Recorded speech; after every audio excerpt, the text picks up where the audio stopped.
Fala pessoal, nós vamos falar agora sobre exploração mineral e instabilidade política.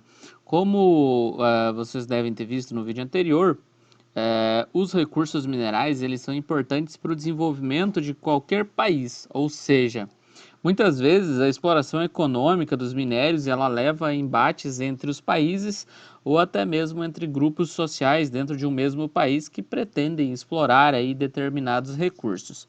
Dessa forma, a gente pode ter aí várias divergências do ponto de vista de exploração aí dos minerais, dentro de um país ou dentro de um continente, dentro de uma região.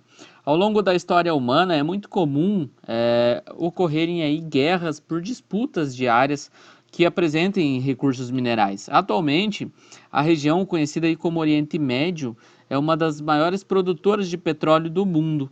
Obviamente, é também uma das regiões que apresenta aí grande quantidade de conflitos bélicos, né? E obviamente, junto desses conflitos bélicos, nós temos aí uma grande instabilidade política, né? E isso não é de pouco tempo, já faz muito tempo que esses conflitos vêm ocorrendo nesta região. Pela importância dos minérios para a economia global, a exploração normalmente ela é voltada ao mercado internacional de produtos, embora ela também seja processada antes mesmo da exportação. Tá? Aqueles minérios que são vendidos pelos países desenvolvidos comumente apresentam um valor agregado mais alto, isto é, são artigos que contam com um emprego de alta tecnologia e uma ciência bastante evoluída aí, não só na sua exploração, mas também na revenda e na geração aí de subprodutos a partir de determinados minérios. É o caso, por exemplo, de supercomputadores, equipamentos hospitalares, entre outros.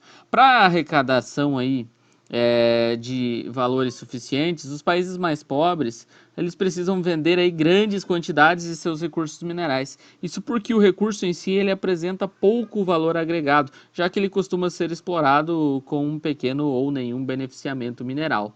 O que significa dizer aí, então que os países mais pobres eles não têm tanta tecnologia para transformar aí o seu minério, por exemplo, já em uma matéria-prima acabada ou em um subproduto acabado.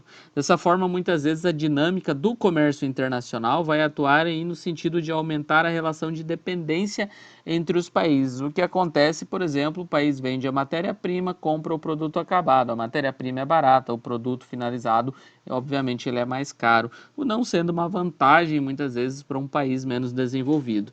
Tradicionalmente, aí, várias nações latino-americanas, africanas ou até mesmo asiáticas participam no comércio internacional predominantemente como fornecedoras de recursos naturais para os Estados Unidos, para o Japão, para a Europa Ocidental, por exemplo. Trazendo mais para uma realidade atual, né, para esse período que a gente vive hoje, a China ela tem despontado como a economia asiática que está em franco desenvolvimento e, obviamente, uma das maiores compradoras de recursos minerais e energéticos, né, para serem transformados em produtos baratos que serão vendidos aí no mundo inteiro.